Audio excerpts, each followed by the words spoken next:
3. It was the standing regulation, laid down by the German staff, that every Frenchman not belonging to the regular army, taken with arms in his hands, should be shot. Even the company's franchise were not recognized as belligerents. It was the intention of the Germans, in making such terrible examples of the peasants who attempted to defend their firesides, to prevent a rising en masse which they greatly dreaded. The officer, a tall, spare man about 50 years old, subjected Dominique to a brief examination. Although he spoke French fluently, he was unmistakably Prussian in the stiffness of his manner. "You are a native of this country?" "No, I am a Belgian." "Why did you take up arms? These are matters with which you have no concern." Dominique made no reply. At this moment, the officer caught sight of Françoise, where she stood listening, very pale. Her slight wound had marked her white forehead with a streak of red. He looked from one to the other of the young people and appeared to understand the situation. He merely added, "You do not deny having fired on my men?" "I fired as long as I was able to do so," Dominique quietly replied. The admission was scarcely necessary, for he was black with powder, wet with sweat, and the blood from the wound in his shoulder had trickled down and stained his clothing. "Very well," the officer repeated. "You will be shot 2 hours hence." Françoise uttered no cry. She clasped her hands and raised them above her head in a gesture of mute despair. Her action was not lost upon the officer. 2 soldiers had led Dominique away to an adjacent room, where their orders were to guard him and not lose sight of him. The girl had sunk upon a chair. Her strength had failed her. Her legs refused to support her. She was denied the relief of tears. It seemed as if her emotion was strangling her. The officer continued to examine her attentively and finally addressed her. "Is that young man your brother?" he inquired. She shook her head in negation. He was as rigid and unbending as ever, without the suspicion of a smile on his face. Then, after an interval of silence, he spoke again. "Has he been living in the neighborhood long?" She answered yes, by another motion of the head. "Then he must be well acquainted with the woods about here?" This time she made a verbal answer. "Yes, sir," she said, looking at him with some astonishment. He said nothing more, but turned on his heel, requesting that the mayor of the village should be brought before him. But Françoise had risen from her chair, a faint tinge of color on her cheeks, believing that she had caught the significance of his questions, and with renewed hope she ran off to look for her father. As soon as the firing had ceased, Father Merlier had hurriedly descended by the wooden gallery to have a look at his wheel. He adored his daughter and had a strong feeling of affection for Dominique, his son-in-law who was to be, but his wheel also occupied a large space in his heart. Now that the 2 little ones, as he called them, had come safe and sound out of the fray, he thought of his other love, which must have suffered sorely, poor thing, and bending over the great wooden skeleton, he was scrutinizing its wounds with a heartbroken air. 5 of the buckets were reduced to splinters. The central framework was honeycombed. He was thrusting his fingers into the cavities that the bullets had made to see how deep they were, and reflecting how he was ever to repair all that damage. When Françoise found him, he was already plugging up the crevices with moss and such debris as he could lay hands on.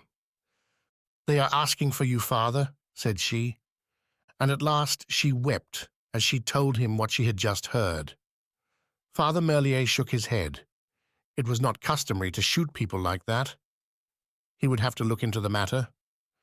And he re-entered the mill with his usual placid, silent air. When the officer made his demand for supplies for his men, he answered that the people of Rocreuse were not accustomed to be ridden roughshod, and that nothing would be obtained from them through violence. He was willing to assume all the responsibility, but only on condition that he was allowed to act independently.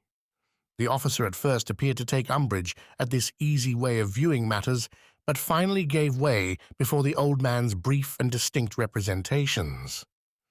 As the latter was leaving the room, the other recalled him to ask, "Those woods there opposite, what do you call them?" "The woods of Sauval." "And how far do they extend?" The miller looked him straight in the face. "I do not know," he replied, and he withdrew. An hour later, the subvention in money and provisions that the officer had demanded was in the courtyard of the mill. Night was closing in. Françoise followed every movement of the soldiers with an anxious eye. She never once left the vicinity of the room in which Dominique was imprisoned. About 7 o'clock, she had a harrowing emotion. She saw the officer enter the prisoner's apartment, and for a quarter of an hour heard their voices raised in violent discussion.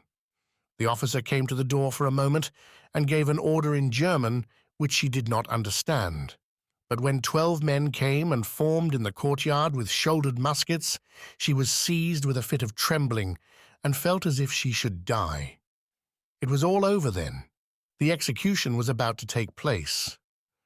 The 12 men remained there 10 minutes. Dominique's voice kept rising higher and higher in a tone of vehement denial. Finally, the officer came out, closing the door behind him with a vicious bang and saying, "Very well, think it over. I give you until tomorrow morning." And he ordered the 12 men to break ranks by a motion of his hand. Françoise was stupefied. Father Merlier, who had continued to puff away at his pipe while watching the platoon with a simple, curious air, came and took her by the arm with fatherly gentleness. He led her to her chamber. "Don't fret," he said to her. "Try to get some sleep. Tomorrow it will be light, and we shall see more clearly." He locked the door behind him as he left the room. It was a fixed principle with him that women are good for nothing and that they spoil everything whenever they meddle in important matters. Françoise did not retire to her couch, however. She remained a long time seated on her bed, listening to the various noises in the house. The German soldiers quartered in the courtyard were singing and laughing. They must have kept up their eating and drinking until 11 o'clock, for the riot never ceased for an instant. Heavy footsteps resounded from time to time through the mill itself, doubtless the tramp of the guards as they were relieved. What had most interest for her was the sounds that she could catch in the room that lay directly under her own. Several times she threw herself prone upon the floor and applied her ear to the boards. That room was the one in which they had locked up Dominique. He must have been pacing the apartment, for she could hear for a long time his regular cadenced tread passing from the wall to the window and back again. Then there was a deep silence. Doubtless he had seated himself. The other sounds ceased too. Everything was still. When it seemed to her that the house was sunk in slumber, she raised her window as noiselessly as possible and leaned out. Without, the night was serene and balmy. The slender crescent of the moon, which was just setting behind Sauval Wood, cast a dim radiance over the landscape. The lengthening shadows of the great trees stretched far athwart the fields in bands of blackness, while in such spots as were unobscured, the grass appeared of a tender green, soft as velvet. But Françoise did not stop to consider the mysterious charm of night. She was scrutinizing the country and looking to see where the Germans had posted their sentinels. She could clearly distinguish their dark forms outlined along the course of the Morel. There was only one stationed opposite the mill, on the far bank of the stream, by a willow whose branches dipped in the water. Françoise had an excellent view of him. He was a tall young man, standing quite motionless with face upturned toward the sky, with the meditative air of a shepherd. When she had completed her careful inspection of localities, she returned and took her former seat upon the bed. She remained there an hour, absorbed in deep thought. Then she listened again.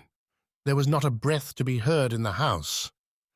She went again to the window and took another look outside, but one of the moon's horns was still hanging above the edge of the forest, and this circumstance doubtless appeared to her unpropitious, for she resumed her waiting.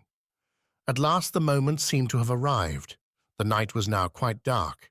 She could no longer discern the sentinel opposite her. The landscape lay before her black as a sea of ink. She listened intently for a moment, then formed her resolve. Close beside her window was an iron ladder made of bars set in the wall, which ascended from the mill wheel to the granary at the top of the building, and had formerly served the miller as a means of inspecting certain portions of the gearing.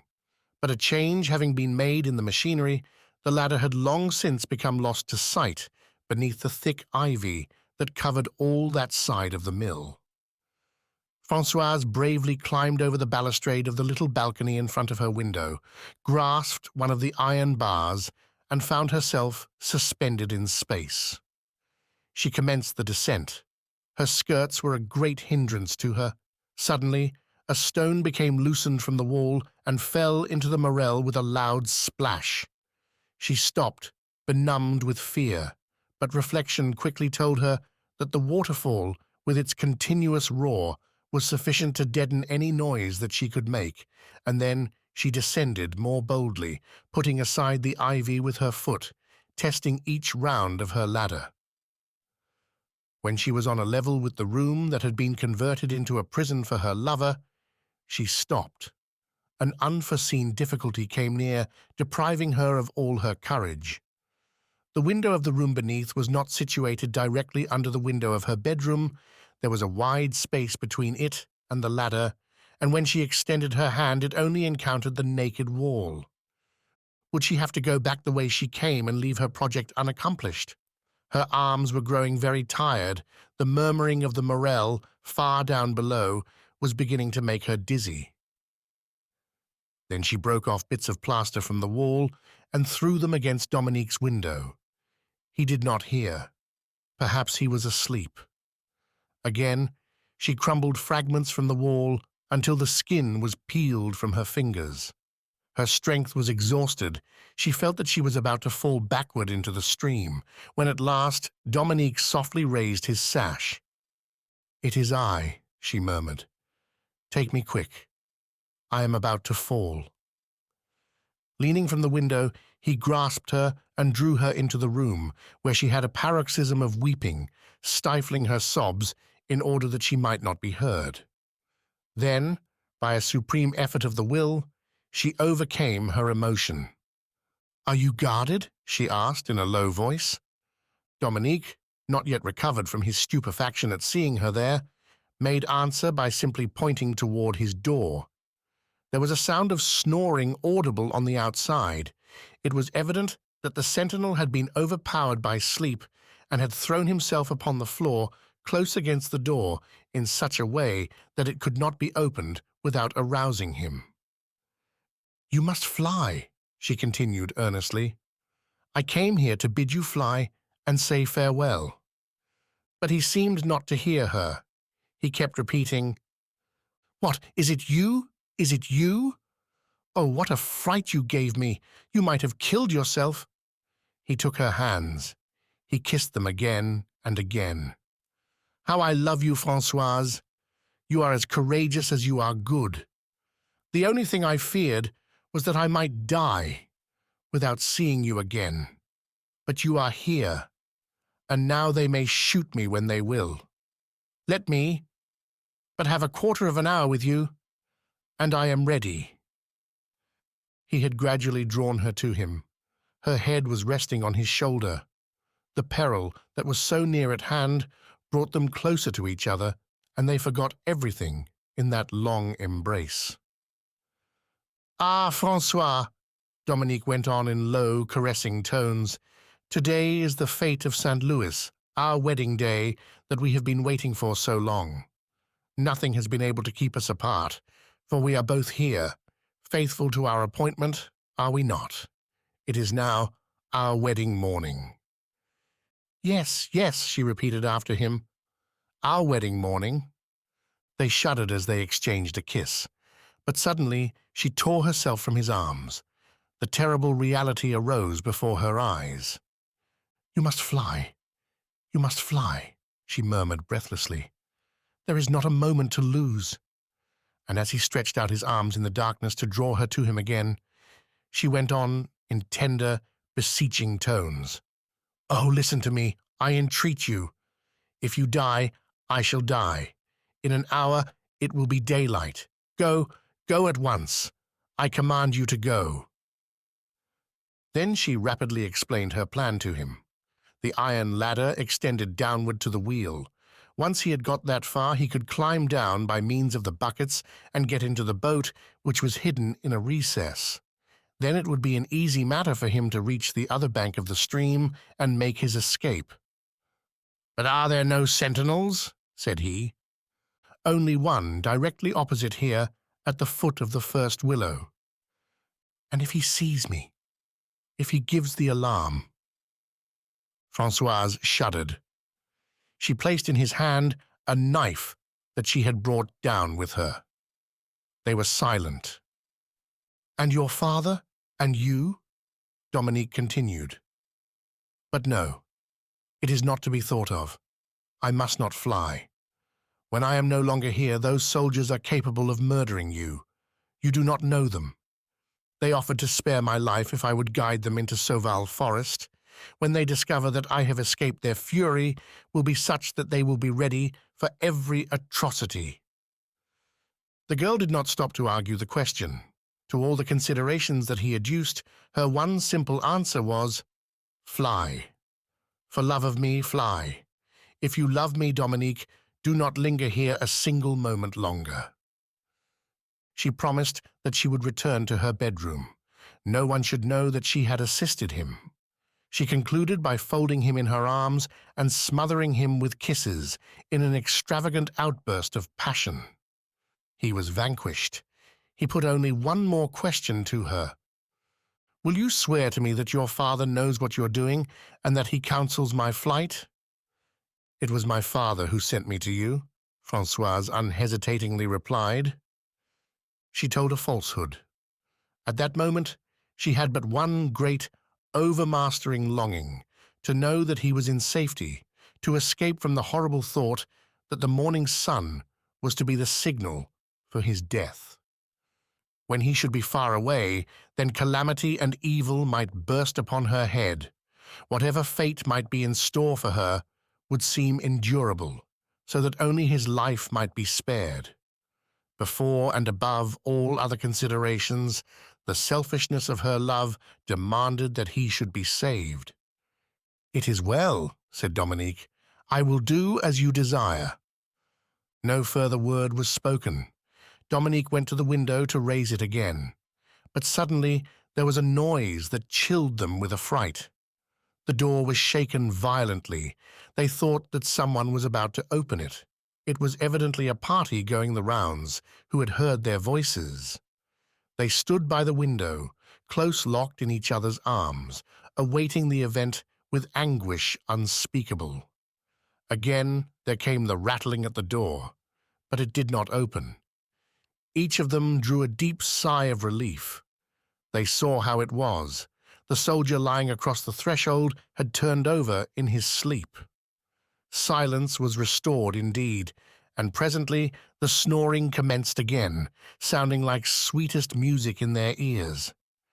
Dominique insisted that Françoise should return to her room first of all. He took her in his arms, he bade her a silent farewell, then assisted her to grasp the ladder, and himself climbed out on it in turn.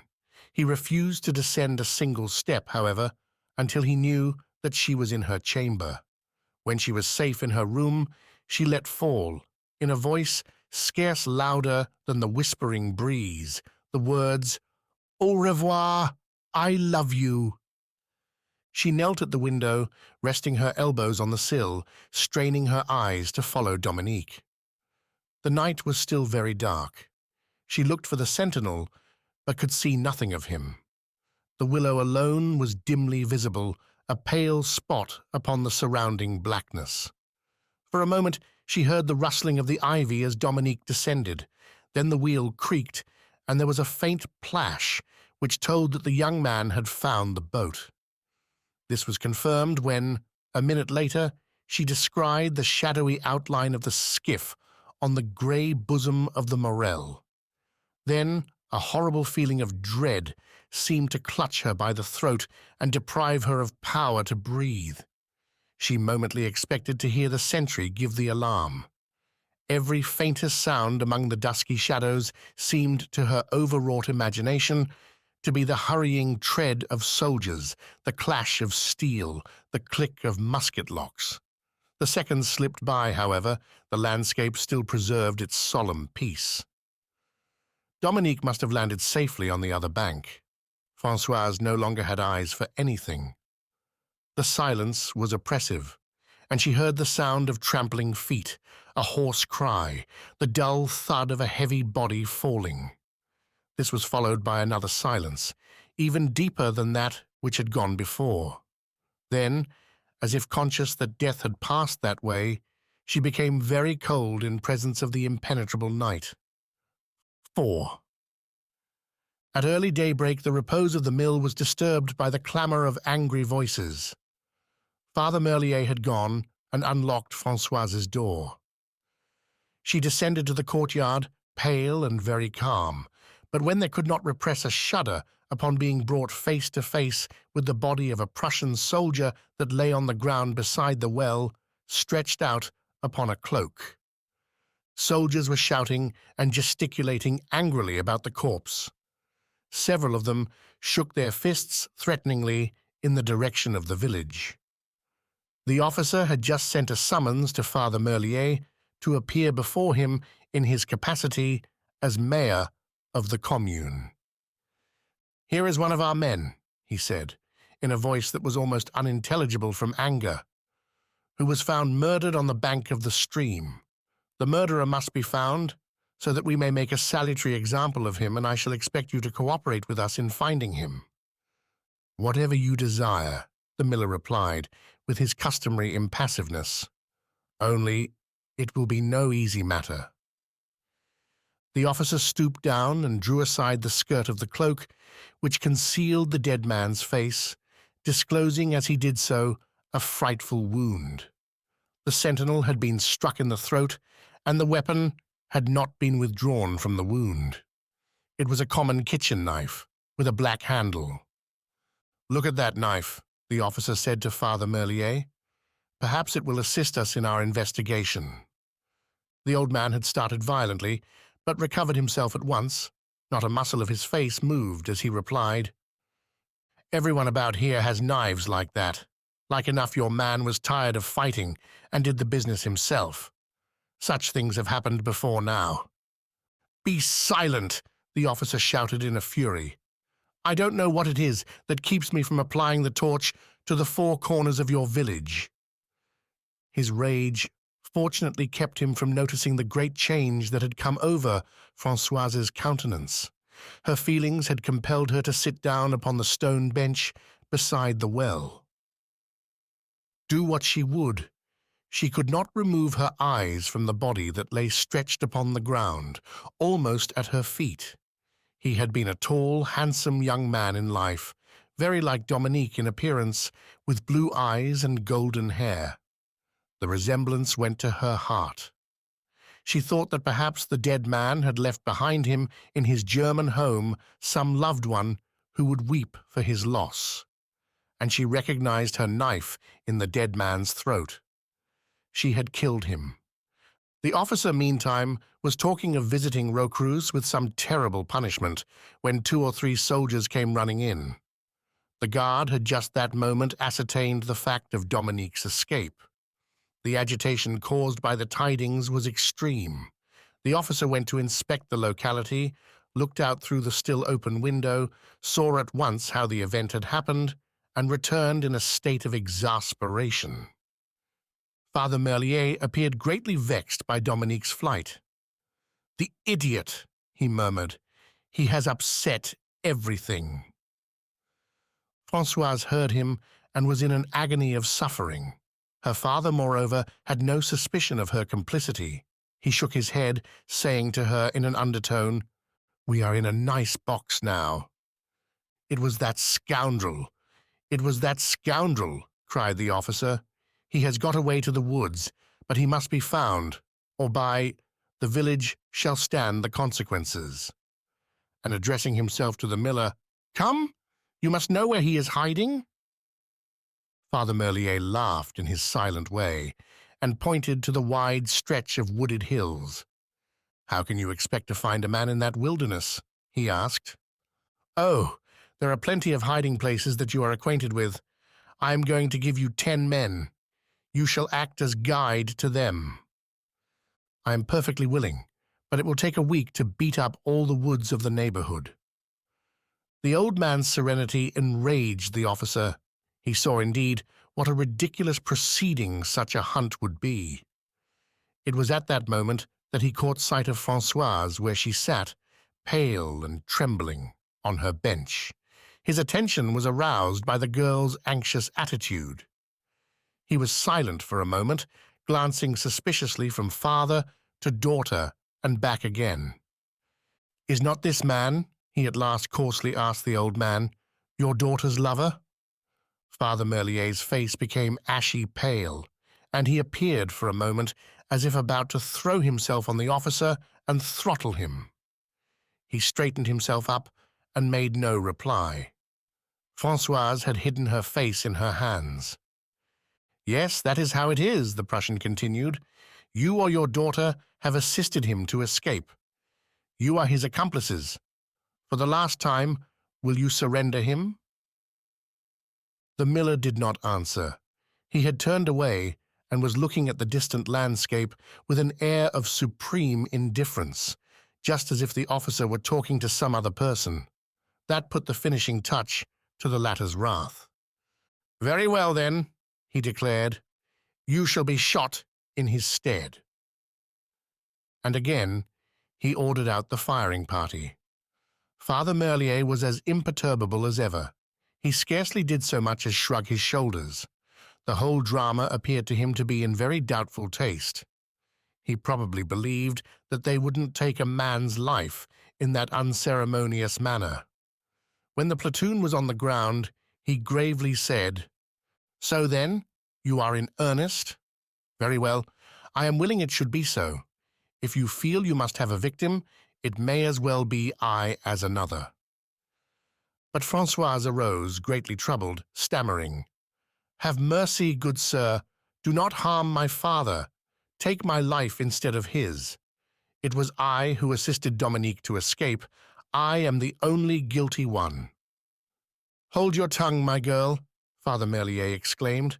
Why do you tell such a falsehood? She passed the night locked in her room, monsieur. I assure you that she does not speak the truth. I am speaking the truth, the girl eagerly replied. I left my room by the window. I incited Dominique to fly. It is the truth, the whole truth. The old man's face was very white. He could read in her eyes that she was not lying, and her story terrified him. Ah, those children, how they spoiled everything with their hearts and their feelings. Then he said angrily, She is crazy. Do not listen to her. It is a lot of trash she is giving you. Come, let us get through with this business. She persisted in her protestations. She kneeled. She raised her clasped hands in supplication. The officer stood tranquilly by and watched the harrowing scene. Mon Dieu, he said at last, I take your father because the other has escaped me. Bring me back the other man, and your father shall have his liberty. She looked at him for a moment with eyes dilated by the horror which his proposal inspired in her. It is dreadful, she murmured. Where can I look for Dominique now? He is gone. I know nothing beyond that. Well, make your choice between them, him or your father. Oh, my God! How can I choose? Even if I knew where to find Dominique, I could not choose. You are breaking my heart. I would rather die at once. Yes, it would be more quickly ended thus. Kill me, I beseech you. Kill me. The officer finally became weary of this scene of despair and tears. He cried, "Enough of this. I wish to treat you kindly. I will give you 2 hours. If your lover is not here within 2 hours, your father shall pay the penalty that he has incurred." And he ordered Father Merlier away to the room that had served as a prison for Dominique. The old man asked for tobacco and began to smoke. There was no trace of emotion to be descried on his impassive face. Only when he was alone, he wept 2 big tears that coursed slowly down his cheeks as he smoked his solitary pipe. His poor, dear child, what a fearful trial she was enduring. Françoise remained in the courtyard. Prussian soldiers passed back and forth, laughing. Some of them addressed her with coarse pleasantries, which she did not understand. Her gaze was bent upon the door through which her father had disappeared, and with a slow movement, she raised her hand to her forehead, as if to keep it from bursting. The officer turned sharply and said to her, "You have 2 hours. Try to make good use of them." She had 2 hours.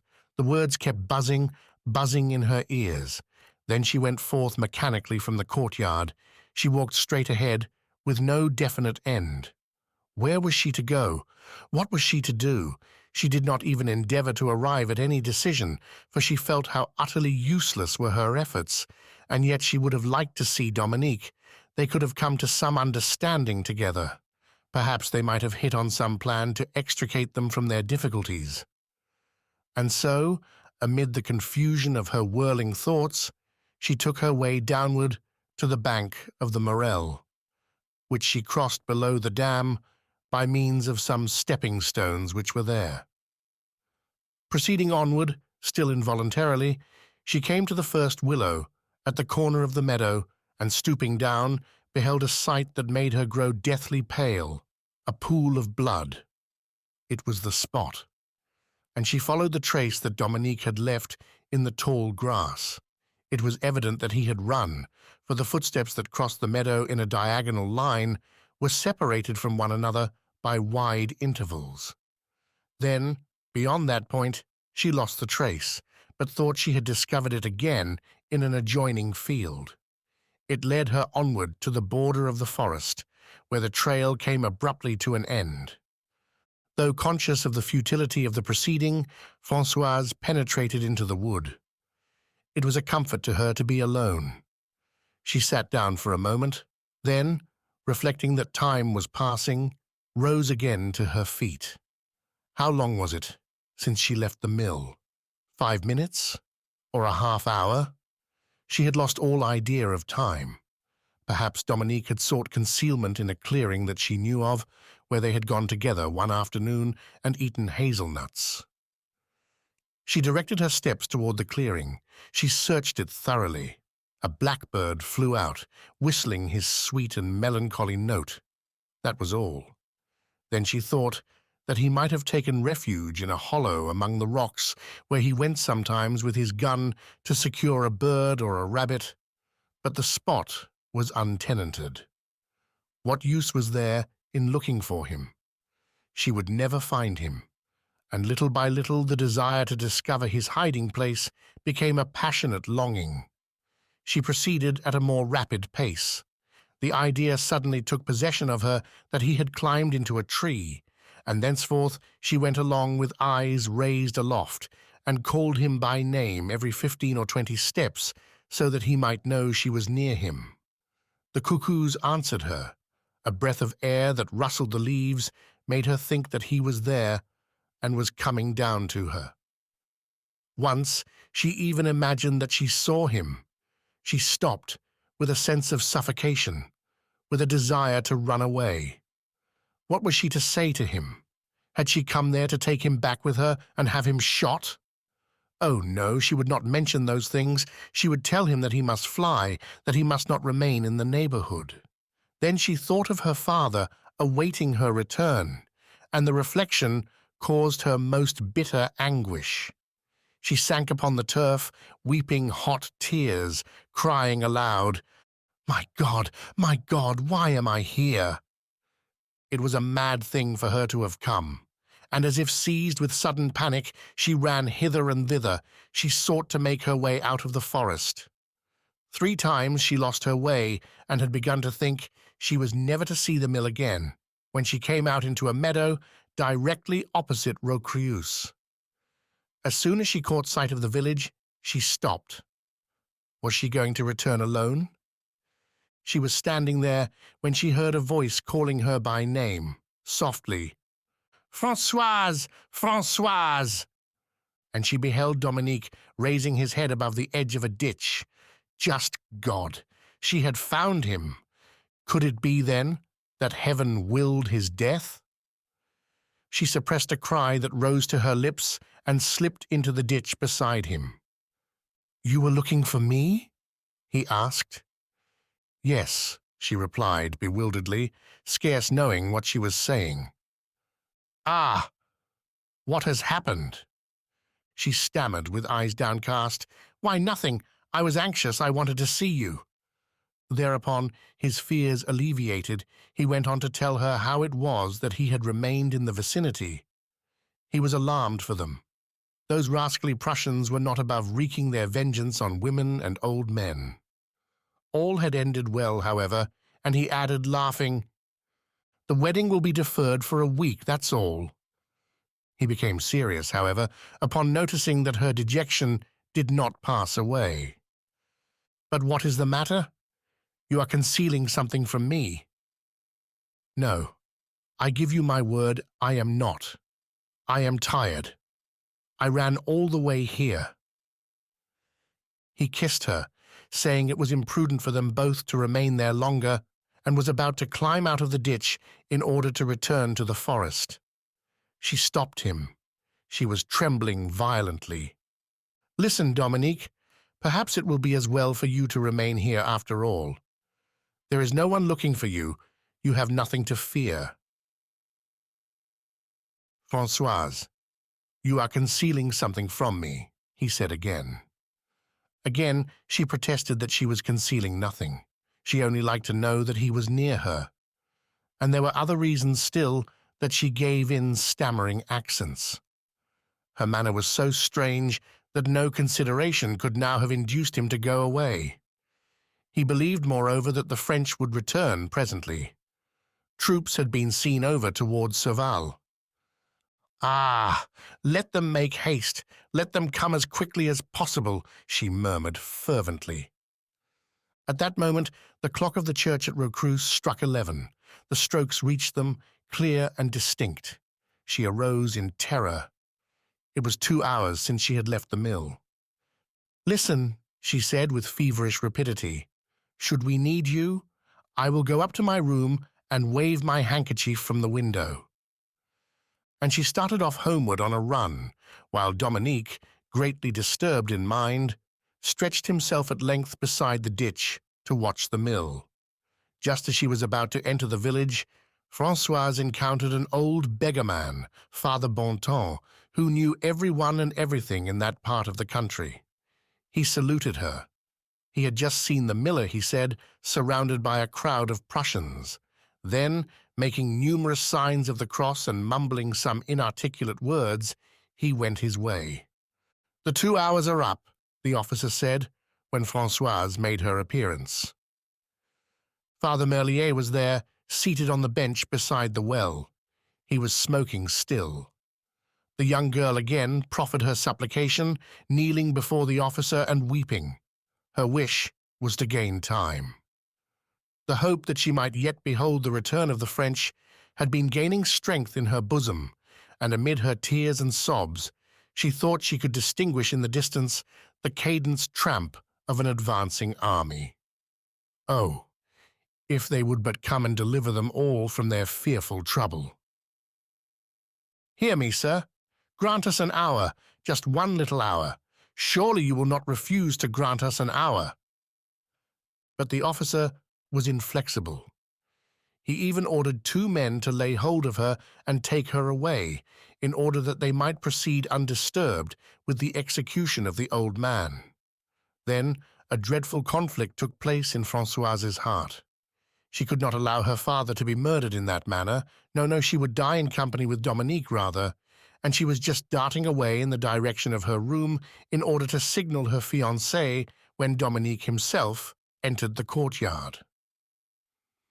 The officer and his soldiers gave a great shout of triumph, but he, as if there had been no soul there but Françoise, walked straight up to her. He was perfectly calm, and his face wore a slight expression of sternness. "You did wrong," he said. "Why did you not bring me back with you? Had it not been for Father Bontemps, I should have known nothing of all this.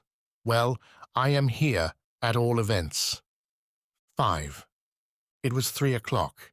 The heavens were piled high with great black clouds, the tail end of a storm that had been raging somewhere in the vicinity. Beneath the coppery sky and ragged scud, the valley of Rocreuse, so bright and smiling in the sunlight, became a grim chasm, full of sinister shadows. The Prussian officer had done nothing with Dominique beyond placing him in confinement, giving no indication of his ultimate purpose in regard to him. Françoise, since noon, had been suffering unendurable agony. Notwithstanding her father's entreaties, she would not leave the courtyard. She was waiting for the French troops to appear, but the hours slipped by. Night was approaching, and she suffered all the more since it appeared as if the time thus gained would have no effect on the final result. About 3 o'clock, however, the Prussians began to make their preparations for departure. The officer had gone to Dominique's room and remained closeted with him for some minutes, as he had done the day before. Françoise knew that the young man's life was hanging in the balance. She clasped her hands and put up fervent prayers. Beside her sat Father Merlier, rigid and silent, declining, like the true peasant he was, to attempt any interference with accomplished facts. "Oh, my God, Françoise exclaimed. "They are going to kill him." The miller drew her to him and took her on his lap as if she had been a little child. At this juncture, the officer came from the room, followed by 2 men conducting Dominique between them. "Never, never!" the latter exclaimed. "I am ready to die." "You had better think the matter over," the officer replied. "I shall have no trouble in finding someone else to render us the service which you refuse. I am generous with you. I offer you your life. It is simply a matter of guiding us across the forest to Montredon. There must be paths." Dominique made no answer. "Then you persist in your obstinacy?" "Shoot me and have done with the matter," he replied. Françoise, in the distance, entreated her lover with clasped hands. She was forgetful of all considerations save one. She would have had him commit a treason. But Father Merlier seized her hands that the Prussians might not see the wild gestures of a woman whose mind was disordered by her distress. "He is right," he murmured. "It is best for him to die." The firing party was in readiness. The officer still had hopes of bringing Dominique over and was waiting to see him exhibit some signs of weakness. Deep silence prevailed. Heavy peals of thunder were heard in the distance. The fields and woods lay lifeless beneath the sweltering heat. And it was in the midst of this oppressive silence that suddenly the cry arose. "The French! The French!" It was a fact. They were coming. The line of red trousers could be seen advancing along the Sauval road at the edge of the forest.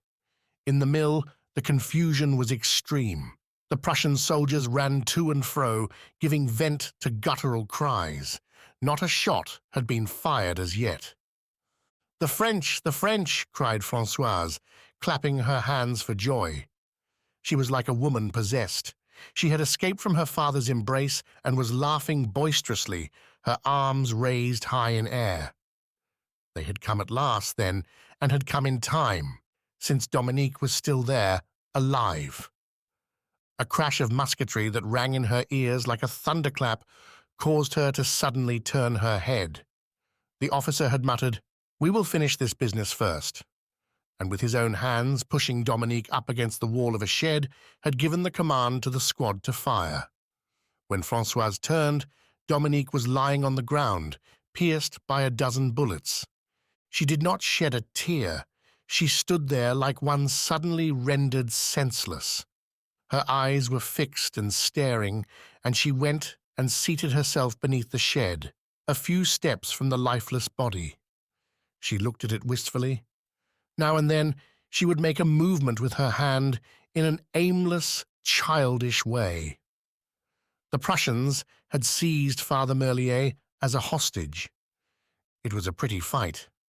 The officer, perceiving that he could not retreat without being cut to pieces, rapidly made the best disposition possible of his men. It was as well to sell their lives dearly. The Prussians were now the defenders of the mill, and the French were the attacking party. The musketry fire began with unparalleled fury. For half an hour there was no lull in the storm. Then a deep report was heard, and a ball carried away a large branch of the old elm. The French had artillery, a battery in position just beyond the ditch where Dominique had concealed himself, commanded the main street of Rocreuse. The conflict could not last long after that. Ah, the poor old mill! The cannonballs raked it from wall to wall. Half the roof was carried away. 2 of the walls fell in. But it was on the side toward the Morel that the damage was greatest. The ivy, torn from the tottering walls, hung in tatters. Debris of every description floated away upon the bosom of the stream, and through a great breach Françoise's chamber was visible with its little bed, the snow-white curtains of which were carefully drawn. 2 balls struck the old wheel in quick succession, and it gave one parting groan. The buckets were carried away downstream. The frame was crushed into a shapeless mass. It was the soul of the stout old mill parting from the body. Then the French came forward to carry the place by storm. There was a mad hand-to-hand conflict with the bayonet. Under the dull sky, the pretty valley became a huge slaughter-pen. The broad meadows looked on affrightedly, with their great isolated trees and their rows of poplars dotting them with shade, while to right and left the forest was like the walls of a tilting ground enclosing the combatants, and in nature's universal panic, the gentle murmur of the springs and watercourses sounded like sobs and wails. Françoise had not stirred from the shed, where she remained hanging over Dominique's body. Father Merlier had met his death from a stray bullet. Then the French captain, the Prussians being exterminated, and the mill on fire, entered the courtyard at the head of his men. It was the first success that he had gained since the breaking out of the war. So, all afire with enthusiasm, drawing himself up to the full height of his lofty stature, he laughed pleasantly, as a handsome cavalier like him might laugh, and, perceiving poor idiotic Françoise, where she crouched between the corpses of her father and her betrothed, among the smoking ruins of the mill, he saluted her gallantly with his sword and shouted, "Victory! Victory!